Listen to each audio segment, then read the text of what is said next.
morning, everybody. Stone with Homestead here. As you can see, it's 0:30 and I'm awake. It's December 8th. I don't know. One of the nice things about homesteading / retirement is I don't really worry about what the calendar says anymore. Just it's a day. Well, not quite. It's not daytime, but wanted to chit chat with you a little bit this morning about something that some of the better YouTube channels address. Actually, some of the not so high quality channels also address, or attempt to. And that's the question of what is homesteading.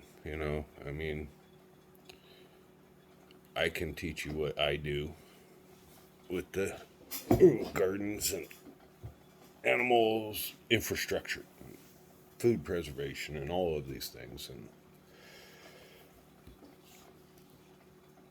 the big question, really, though, is what is it? Why do you do this? What is homesteading?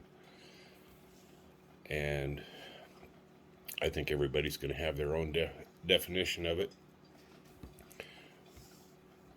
But to give you a starting point, go back to the modern, semi-modern term homestead. Basically was a giant land grab. But homesteading is, to me, a lifestyle. It's not a place. It's a lifestyle. And we strive to have a place that supports that lifestyle. And the lifestyle, to me, is doing for yourself and doing what you can where you're at with what you have, making it work.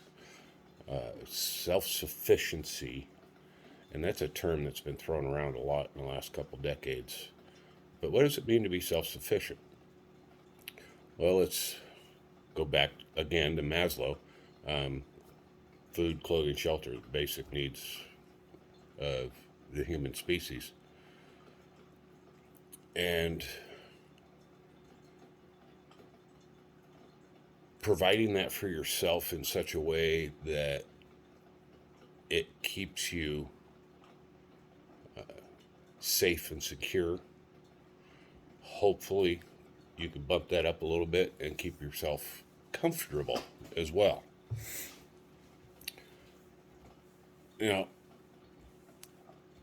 are things that you can do, and there's other channels will address this, so I'm going to try not to rehash too much of it, but there are things you can do where you're at now, whether you have, 50 acres out in the countryside with great soil and some good trees, or you live in a studio apartment, a loft on the wrong side of the tracks in a big city. There are things that you can do. But I want to refer you to the homesteading family here on YouTube, and something that Carolyn, I watch Josh and Carolyn constantly. They're not too far from me, actually, and I would love to get over there someday. But something Carolyn has said that really struck home, and it reminded me of growing up with my mom and the way my grandmother ran her house. Homesteading, the key to it, the real linchpin to the whole operation, is your kitchen. What you do in your kitchen. And you think about the old-time homesteads, and the vast majority of their self-sustainability wasn't so that they could excuse me, it wasn't so that they could buy, the nice winter boots, or the new grill cover for their car, or the fanciest saddle. If we go back far enough, that wasn't the drive behind homesteading. Behind homesteading was to have something of your own, and the key to its success was in the kitchen, because food was the number one priority. You can take shelter in a cave under a rock overhang. Hell, I've camped inside a hollow old gross stump that was 8 or 10 feet across.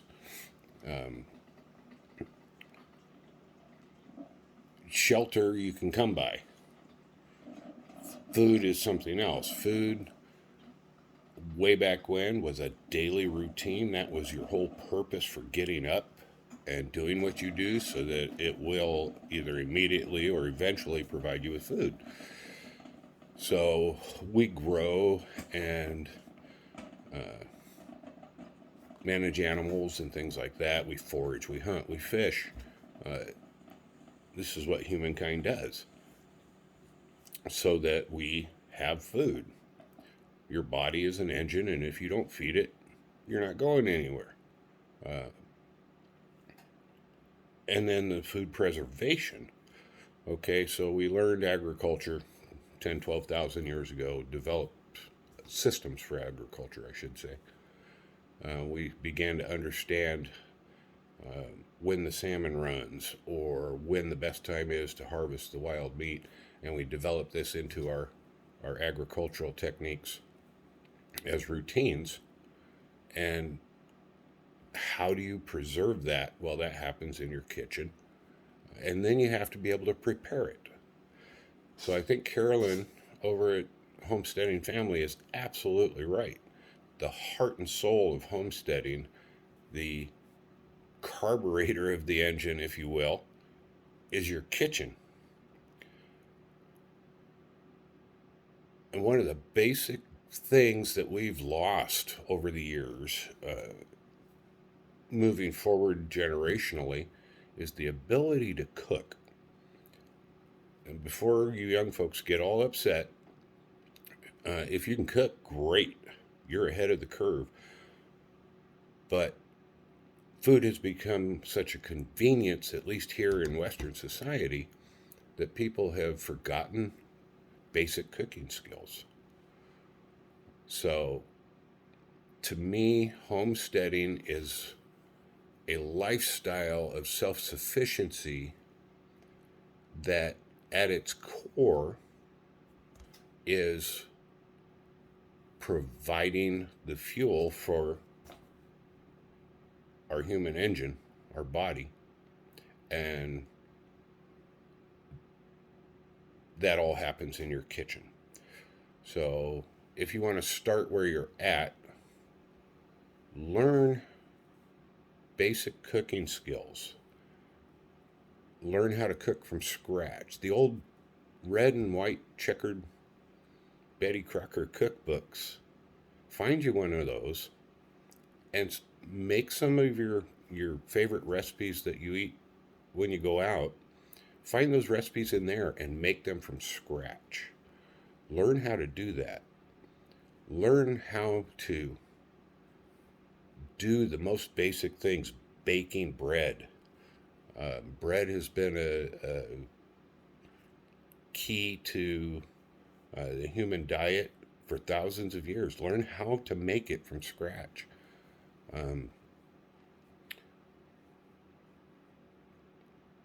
Things like that are what's going to keep the homestead going. And then when you have your lean months, right now it's winter out, where do you get that food from? You can't run to the grocery store in the middle of a blizzard to get the ingredients that you need all the time. Sometimes it's just not possible to do that. So learn how to break your recipes down in order to either buy what you need or provide what you need through the growing and harvest seasons, and have it on hand. And then learn how to use those to prepare your own meals, even in the lean times. Whether it's water bath canning or pressure canning, dehydrating, freeze drying, root cellaring, dry canning, whatever it is. Learn these skills. But if you're not a cook, if were not raised to cook basic from scratch recipes, go to your local community college, reach out to your local county extension service, find some basic cooking classes. I don't recommend you use YouTube unless you already have basic skills. I have to recommend that you learn hands-on, because you will see subtleties in the kitchen that you haven't seen elsewhere. I went through some culinary arts training, and let me tell you, there are some things that go into food preparation to do it right that you're not going to get watching a YouTube channel. So learn some basic from scratch cooking skills and engineer that backwards in steps to develop a stock list for your pantry. But yeah, Carolyn's absolutely right. The carburetor that feeds the engine of a homestead is the kitchen. That's just my morning musing. Don't know why I thought of that first thing as soon as I woke up. But you can do this wherever you're at. Start with what you got. Work with what you have where you're at and make it work. Get some basic cooking skills under your belt, and then step that up into basic food preservation, and then step that up into providing your own food through your homestead efforts with a garden and animals. Something to think about, and go over and see Homesteading Family and visit with Josh and Carolyn here on YouTube. They really got it going on. They know what they're talking about. Take care of yourselves. I'll see you again soon.